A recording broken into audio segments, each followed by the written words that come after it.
بسم اللہ الرحمن الرحیم۔ السلام علیکم، ہمارے چینل میں خوش آمدید۔ اشفاق احمد صاحب لکھتے ہیں کہ میں ایک گھر کے قریب سے گزر رہا تھا کہ اچانک مجھے گھر سے ایک بچے کے رونے کی آواز آئی۔ اس آواز میں اتنا درد تھا کہ مجبوراً مجھے گھر میں داخل ہو کر معلوم کرنا پڑا کہ آخر یہ 10 سالہ بچہ کیوں رو رہا ہے۔ اندر داخل ہو کے میں نے دیکھا کہ ماں اپنے بیٹے کو مار رہی ہے اور ساتھ میں خود بھی زاروں قطار رو رہی ہے۔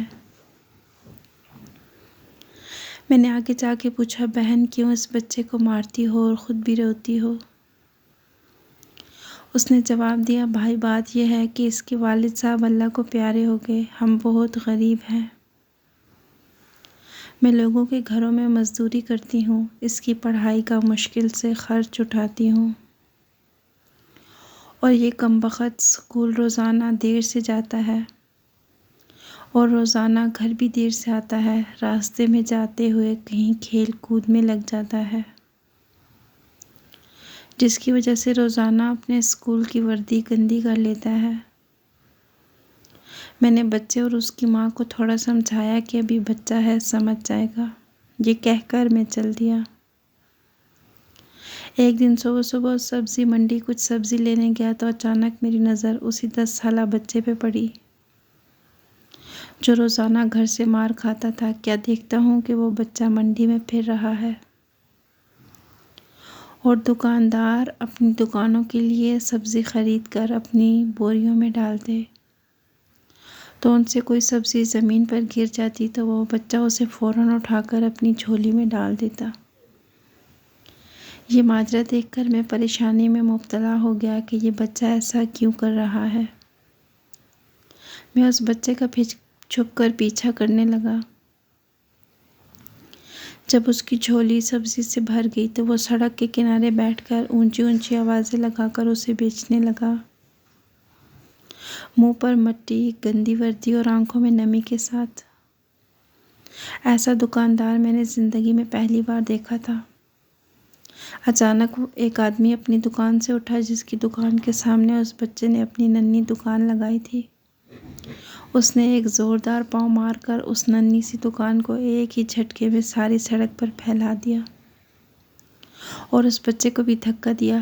آنکھوں میں آنسو لیے وہ بچہ دوبارہ اپنی سبزی اکٹھا کرنے لگا۔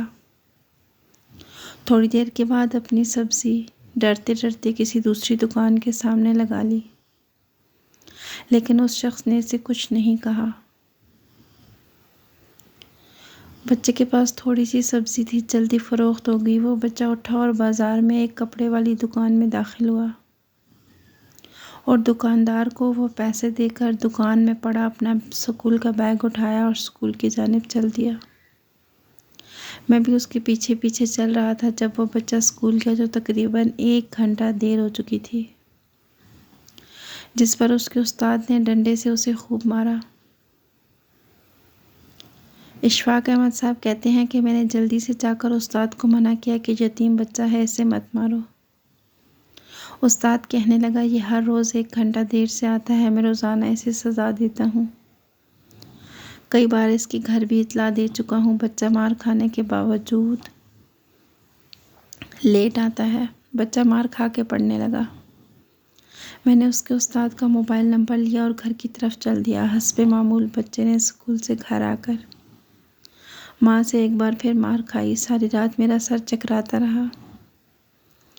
اگلے دن صبح کی نماز ادا کی، فوراً اس بچے کے استاد کو کال کر کے درخواست کی کہ صبح ہر حالت میں منڈی پہنچ جانا۔ سورج نکلا اور بچے کا اسکول جانے کا وقت ہوا۔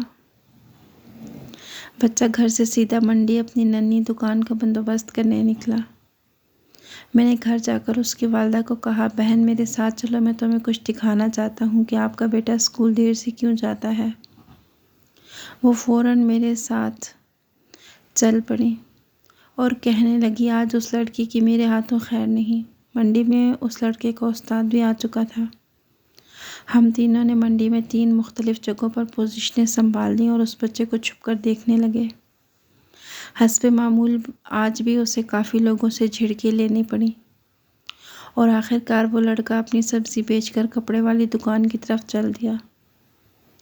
اچانک میری نظر اس کی ماں پر پڑی تو کیا دیکھتا ہوں کہ وہ بہت ہی سسکیاں لے کر زاروں قطار رو رہی تھی۔ میں نے اس کے استاد کی طرف دیکھا تو بہت شدت سے اس کے آنسو بہہ رہے تھے۔ ان دونوں کے رونے سے مجھے ایسے معلوم ہو رہا تھا جیسے انہوں نے کسی مظلوم پر بہت ظلم کیا ہو اور آج انہیں اپنی غلطی کا احساس ہو رہا ہو۔ اس کی ماں روتے روتے گھر چلی گئی اور استاد بھی سسکیاں لیتے ہوئے اسکول چلا گیا۔ حسب معمول بچے نے دکاندار کو پیسے دیے اور آج اس کو دکاندار نے ایک لیڈی سوٹ دیتے ہوئے کہا، بیٹا آج سوٹ کے سارے پیسے پورے ہو گئے۔ بچے نے سوٹ لے کر بیگ میں رکھا اور اسکول چلا گیا۔ آج بھی 1 گھنٹہ لیٹ تھا۔ وہ سیدھا استاد کے پاس گیا اور بیگ ڈیسک پر رکھ کر مار کھانے کے لیے پوزیشن سنبھال لی